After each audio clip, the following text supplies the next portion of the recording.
Tom Homan thins out federal forces in Minneapolis, a would-be Trump assassin receives a long prison sentence, and the man accused of shooting 2 DC National Guardsmen appears in court. I'm Georgia Howe with Daily Wire Executive Editor John Bickley. It's Wednesday, February 4th, and this is Evening Wire. The Supreme Court declined to hear a Republican-backed challenge to California's newly redrawn congressional map, handing Democrats a major win. Now the maps will take effect next year. The map, approved by California voters under Proposition 50, is expected to shift 5 House seats toward Democrats. California Republicans, along with the DOJ, argued the map amounted to illegal racial gerrymandering. State officials denied that, saying the lines were drawn for political, not racial reasons. The search for Nancy Guthrie continues. Daily Wire reporter Lyndon Blake has the latest.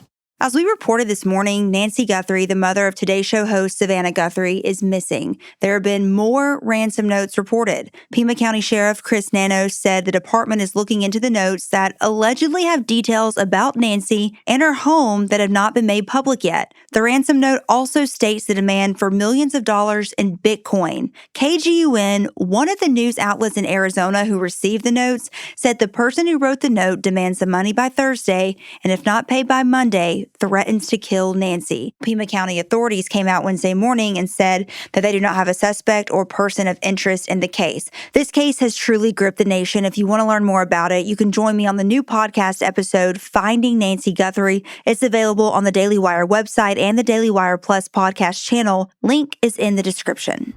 The man who attempted to assassinate President Trump at his golf club in Florida was sentenced to life in prison today, plus a little more. Ryan Routh was convicted of 5 federal crimes last fall, including attempting to assassinate a major presidential candidate and multiple gun-related charges. Routh's conviction last year came with some courtroom drama when he stabbed himself in the neck with a pen, apparently trying to take his own life. One of the gun convictions carries a mandatory 7-year prison term, leading the judge to hand down a total sentence of life in prison plus 7 years. Border Czar Tom Homan announced a massive drawdown of federal immigration agents during a press conference this morning. Daily Wire immigration reporter Jenny Terr has the story. 700 federal immigration officers and agents will be leaving the Twin Cities area starting this morning. The personnel change comes after Homan said he secured deals with an unprecedented number of counties that have agreed to allow ICE to take custody of illegal aliens before they hit the streets. That will leave 2,000 federal immigration agents in Minnesota, along with all the teams working on fraud investigations. The former ICE chief also met last week with Minnesota Governor Tim Walz, Minneapolis Mayor Jacob Frey, and the state attorney General Keith Ellison, along with local police chiefs. Here's more from Homan this morning. We currently have an unprecedented number of counties communicating with us now and allowing ICE to take custody of illegal aliens before they hit the streets. Unprecedented cooperation. And I'll say it again. This is efficient, requires only 1 or 2 officers to assume custody of a criminal alien target rather than 8 or 10 officers going into the community and arresting that public safety threat. This frees up more officers to arrest or remove criminal aliens. More officers taking custody of criminal aliens directly from the jails means less officers on the street doing criminal operations. This is smart law enforcement, not less law enforcement. It's safer for the community, safer for the officers, and safer for the alien.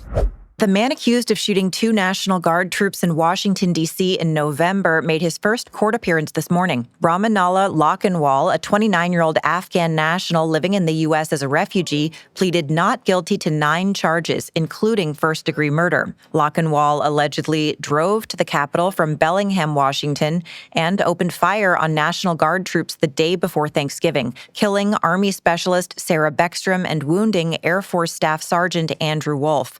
His next court date is scheduled for May 6th. The federal murder charge against Lakhanwal makes him eligible for the death penalty, which Attorney General Pam Bondi says the government is seeking.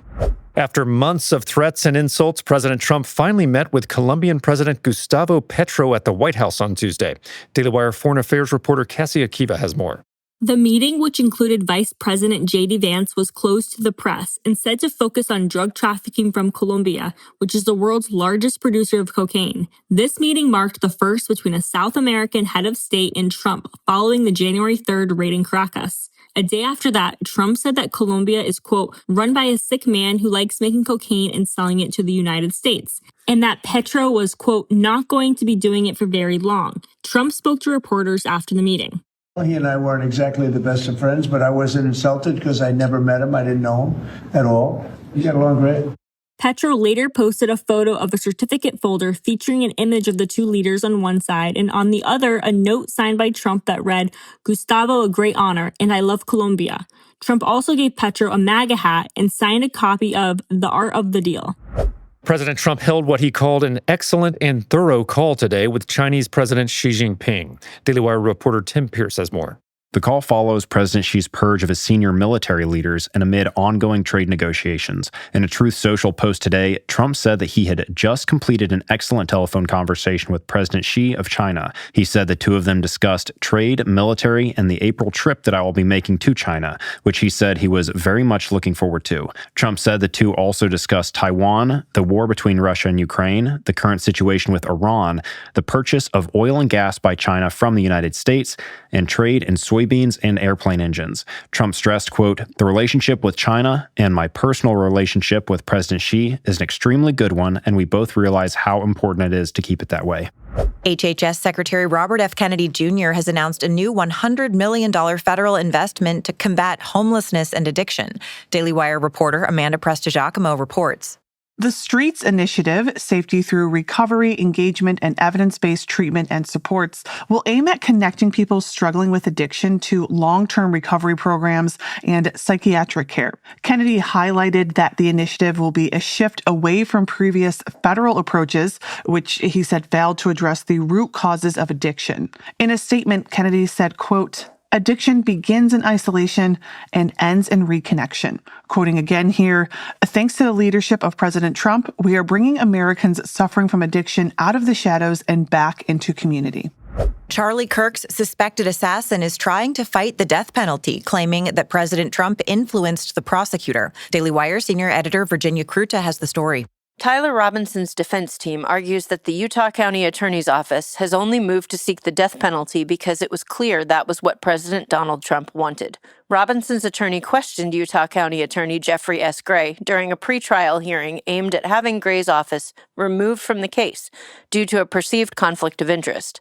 Novak, one of Robinson's attorneys, argued that Gray had been influenced by his own campaign promise to seek the death penalty in cases he deemed, quote, appropriate. The fact that the child of a prosecutor in Gray's office was present at the time of Kirk's assassination, and the knowledge that President Trump had already declared his wish to see Kirk's killer face the death penalty.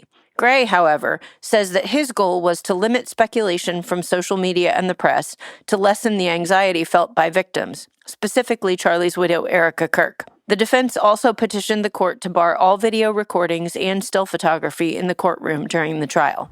Pete Hegseth's War Department says the Boy Scouts must roll back woke initiatives or they'll lose military support. Daily Wire reporter Zach Jewell has the latest. A Pentagon spokesman shared in a statement on X, quote, from day one at the War Department, we have made it very clear. No more DEI at DOW. Zero tolerance. He also said their partnership, including support of the National Jamboree celebration, was in jeopardy. But now they are close to a final agreement, as Scouting America has, quote, firmly committed to a return to core principles, back to God and country immediately. The statement concluded that Scouting America will continue to partner with the Department of War, provided it implements common sense reforms. The Post also warned, quote, they are on the clock and we are watching. The Washington Post has begun laying off roughly 1/3 of its staff as part of what leadership calls a major restructuring. WAPO executive editor Matt Murray told employees the paper must reinvent its journalism and business model to survive.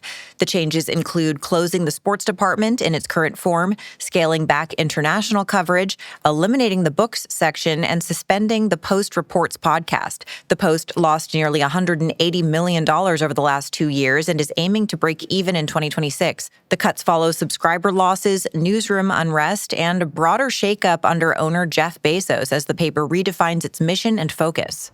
The man who's set to headline the Super Bowl halftime show is getting slammed for drag performances as a petition calls for him to be replaced. Daily Wire entertainment reporter Amanda Harding explains.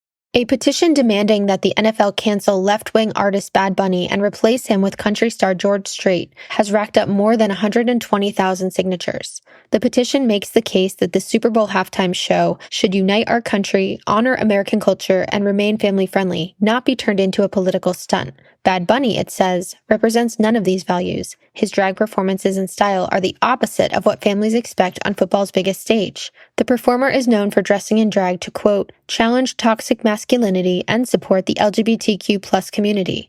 He stirred up even more ire from the right when he joined other celebrities at the Grammys to give an ice out message. But NFL Commissioner Roger Goodell is standing by, giving the stage to him for most watched event of the year.